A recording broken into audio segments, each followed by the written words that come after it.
Hello everyone, welcome back to my channel. ఈరోజు మన ఛానల్లో వీడియో ఏంటో అందరికీ అర్థమయ్యే ఉంటుంది. మరేం లేదండి, అక్షరాభ్యాసం గురించి ఈ వీడియోలో అయితే తెలుసుకుందాం. అక్షరాభ్యాసం ఎప్పుడు చేయాలి, ఏ ఏజ్లో చేయాలి, ఎక్కడ చేయాలి, వాటికి కావాల్సినవేంటో ఇప్పుడు మనం ఈ వీడియోలో అయితే తెలుసుకుందాం. మరి వీడియో స్టార్ట్ చేసే ముందు నా ఛానల్ని మీరు ఇంకా సబ్స్క్రైబ్ చేసుకోకపోతే ప్లీజ్ వెంటనే వెళ్ళి సబ్స్క్రైబ్ చేసుకోండి ఫ్రెండ్స్. ఫస్ట్ వచ్చేసి అక్షరాభ్యాసం అంటే ఏంటి? అక్షరాభ్యాసం అంటే అక్షరం అంటే అక్షరాలు, అభ్యాసం అంటే చదవటం, రాయటం. అక్షరాలు రాయటం, చదవటమే అక్షరాభ్యాసం అని అంటారు. సెకండ్ వచ్చేసి అక్షరాభ్యాసం ఏ ఏజ్లో చేయాలి? అక్షరాభ్యాసం అనేది పిల్లలకు ఏ ఏజ్లో చేయాలంటే 6 నెలలు దాటిన తర్వాత చేసుకోవచ్చు. ఎందుకంటే పిల్లలకు వినడం, మాట్లాడడం అప్పుడప్పుడే స్టార్ట్ అవుతుంది కాబట్టి 6 నెలలు దాటిన తర్వాత లేదా 6 నెలల్లో కూడా చేసుకోవచ్చు. అబ్బాయికి 6 నెలలు, 8, 10 నెలలు, సంవత్సరం ఇలా సరి సంఖ్యలో అయితే చేస్తారు. అంటే ఈవెన్ నెంబర్స్లో అయితే అబ్బాయిలకి అక్షరాభ్యాసం చేయించుకోవచ్చు. అదే అమ్మాయిలకి 7వ నెల, 9, 11, 3వ సంవత్సరం, 5వ సంవత్సరం ఇలా బేస సంఖ్యలో అయితే చేయిస్తారు. కానీ ఇప్పుడు టెక్నాలజీ పెరగడం వల్ల ఎప్పుడైనా చేయిస్తున్నారు. లైక్ అన్నప్రాసన చేయిస్తున్నప్పుడే కొందరు అక్షరాభ్యాసం కూడా చేయిస్తున్నారు. అలా అన్నమాట. నేను ఇక్కడ మా పాపకి 3 ఇయర్స్లో, అలాగే మా బాబుకి 1 ఇయర్లో చేయించాను.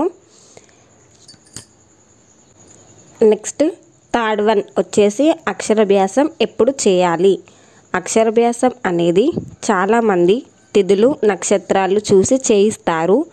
అలాగే మన దగ్గర ఉన్న పూజారిని అడిగి పాప పేరు మీద లేదా బాబు పేరు మీద తిథులు, నక్షత్రాలు తెలుసుకొని ఆ రోజు చేయిస్తే మంచిదండి. కానీ ఇక్కడ చాలామంది వసంత పంచమి రోజు కూడా చేయించడానికి ఇష్టపడతారు. ఎందుకంటే ఆ రోజు సరస్వతి దేవి పుట్టినరోజు కాబట్టి ఆ రోజు చేయిస్తే ఆ దేవి ఆశీస్సులు అలాగే కటాక్షం పిల్లలకు లభిస్తుందని చేయిస్తారు. పిల్లలు చదువుల్లో మంచిగా రాణిస్తారు, అలాగే ఉన్నత స్థాయిలో ఉంటారని చిన్న నమ్మకం. ఇక్కడ నేను కూడా వసంత పంచమి రోజే చేయించాను మా పిల్లలిద్దరికీ. నెక్స్ట్ ఫోర్త్ వన్ వచ్చేసి అక్షరాభ్యాసం ఎక్కడ చేయిస్తారు? అక్షరాభ్యాసం అనేది ముఖ్యంగా సరస్వతి దేవి టెంపుల్స్లో అయితే చేయిస్తారు.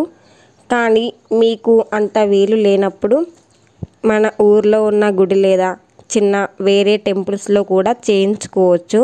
నేను ఇక్కడ మా బాబుకి, మా పాపకి దగ్గరలో ఉన్న టెంపుల్లో అయితే చేయించాను. ఆ టెంపుల్ నేమ్ వచ్చేసి భద్రకాళి టెంపుల్, హన్మకొండలో ఉంది. నెక్స్ట్ ఫిఫ్త్ వన్ అక్షరాభ్యాసానికి కావాల్సినవేంటో మనం లాస్ట్లో అయితే డిస్కస్ చేద్దాం. స్క్రీన్ పైన నేను వివరంగా చూపిస్తాను. ఇక్కడ చూడండి, మా పిల్లలకి వాళ్ళ డాడీ మీద అయితే కూర్చోబెట్టుకొని స్లేట్ పైన ఇలా రాయించుతున్నారు.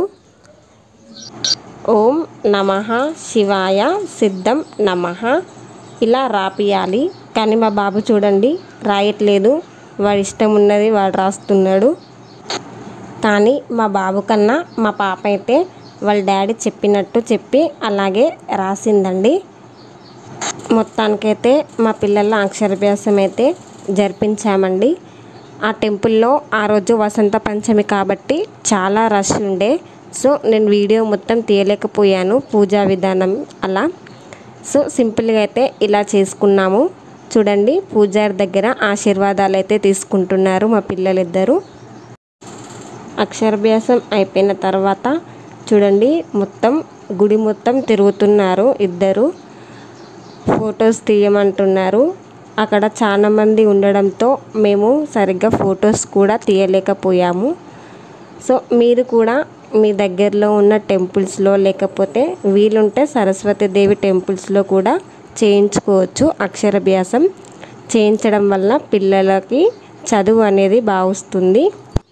మనం రాయించిన తర్వాత నెక్స్ట్ డే కూడా సేమ్ అదే రాయించమని అయితే పూజారి గారు చెప్పారు ఇంటి దగ్గర. సో వాళ్ళ డాడీ మా పిల్లలకిద్దరికి నెక్స్ట్ డే మార్నింగ్ వెంటనే రాయిస్తున్నాడు. మా పాపకి అలాగే మా బాబుకి కూడా. చూడండి అక్కడైతే రాయలేదు కానీ ఇక్కడ రాస్తున్నాడు మా బాబు. ఇలా రాయించిన తర్వాత మన దగ్గరలో ఉన్న పిల్లలకి 3 లేదా 5 స్లేట్స్ అయితే పంచమని చెప్పారు. స్లేట్స్ అలాగే స్లేట్ పెన్సిల్స్ మీరు మీకు స్తోమత తగ్గట్టు పంచుకోవచ్చండి, నో ప్రాబ్లం. మేము మా పాప వెళ్ళే అంగన్వాడీ స్కూల్లో అయితే 3 అయితే పంచామండి. ఇప్పుడు మనం పూజకి కావాల్సినవి ఏంటో ఒకసారి అయితే చూద్దాం. విడి బియ్యం, విడి పువ్వులు, పసుపు కుంకుమ, ఊది బస్తీలు, కొబ్బరికాయ, కుడుక, పోక, ఎండి ఖర్జూర, పూల మాలలు, అరటి పండ్లు, పలకలు 4, 1 రాయించడానికి, 3 పంచుకోవడానికి, అలాగే బలిపాలు. మీరు కావాలనుకుంటే అమ్మవారికి గాజులు అలాగే జాకెట్ ముక్క కూడా సమర్పించుకోవచ్చు. చూసారు కదా, మొత్తానికైతే మా పిల్లల అక్షరాభ్యాసం అయితే అయిపోయిందండి. ఈ వీడియో కనుక మీకు నచ్చినట్లయితే, యూస్ఫుల్ అనిపిస్తే ప్లీజ్ లైక్ చేయండి, షేర్ చేయండి, అలాగే నా ఛానల్ని సబ్స్క్రైబ్ చేసుకోండి ఫ్రెండ్స్. మరో కొత్త వీడియోతో కలుద్దాం. Thanks for watching. బాయ్.